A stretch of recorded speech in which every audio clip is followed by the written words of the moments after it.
Welcome back. Now, the past year and a half has put the education system in disarray. Higher education at some point opted for online learning to avoid the spread of COVID-19. Now, as we draw closer to the end of the year, preparations are underway for the 2022 academic year. The university application period is also drawing to an end. Well, to look into the plans and preparations for 2022, Linda Meyer from University South Africa joining us now on the Midday View. Ms. Meyer, good afternoon. Welcome to the Midday View on ENC. I guess it's going to have to be different how you manage the intakes as well, because we know that the matriculants have been under a lot of pressure and there's backlogs, but you have to admit some pupils who are coming out of matric. What differences are you anticipating and planning for? Well, we must understand that, as you said, there would be different programs and plans, and we would have a risk-adjusted strategy across the country, because we need to be mindful that the COVID pandemic might have different implications on different institutions depending on their regional location. So institutions are preparing in all earnest to accept students back onto campus. For those that are operating in the contact mode, we obviously have other peripheral areas that we are focusing on. For example, encouraging students to get vaccinated to make sure that we can have an optimal number of students as the lockdown levels regress and become less, and the risk and danger to our staff and students are then normalized. At what point, let's just start with vaccination against COVID-19, at what point of this application process that University of South Africa, you'll then ask a student, are you vaccinated or not, and please go and vaccinate?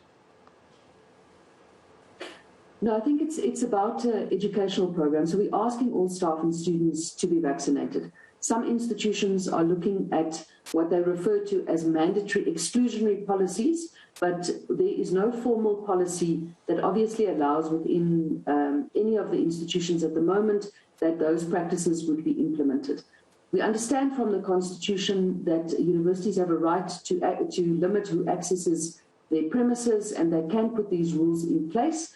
But the important thing for us is to make sure that we have an educational campaign to show our staff and students what the advantages are of vaccination. It is not the ideal situation to exclude people, but rather that we have an inclusionary approach and an educational approach to make sure that our staff and students are not vulnerable should they contract COVID-19. Could that inclusivity approach, inclusionary approach, still for next year cover or involve online learning? Are you anticipating a hybrid sort of model?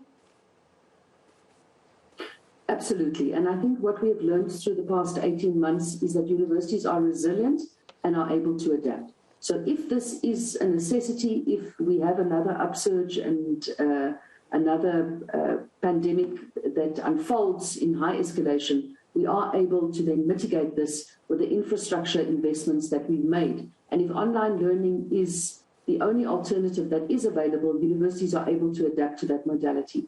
We, however, are encouraged that many of our staff and students have been on campus. We have had some isolated outbreaks of COVID-19 in residences, but this is overall normalized, and we're working very closely with the Department of Higher Education and Training and Higher Health to ensure that everyone is safe and that wherever possible, that staff and students are back on campus.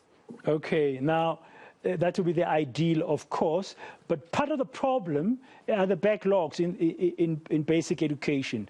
Grade 11s last year did not complete the whole syllabus. This year as well, there's been lost time, loss of learning time, loss of teaching time.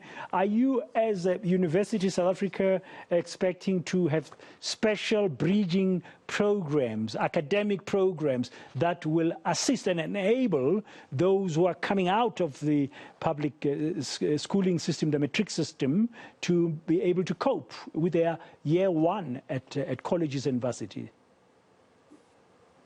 So most of the universities do have orientation programs and support programs to make sure that that bridging component from the secondary to the tertiary education field is as seamless as possible. So many of these programs involve information technology bridging programs, also psychosocial support systems, and a number of other programs. So yes, many of our institutions have these available, and where they are required, these will obviously be implemented in an accelerated form and be available to as many students as possible to ensure that they are well grounded as they enter the tertiary education construct.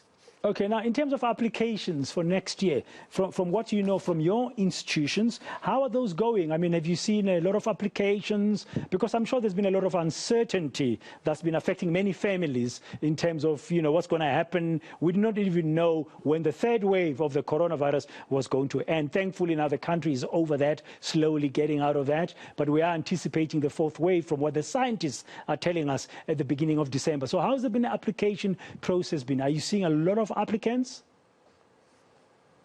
We're seeing a normal number of applications. In some fields, they are slightly down, in some they're slightly up.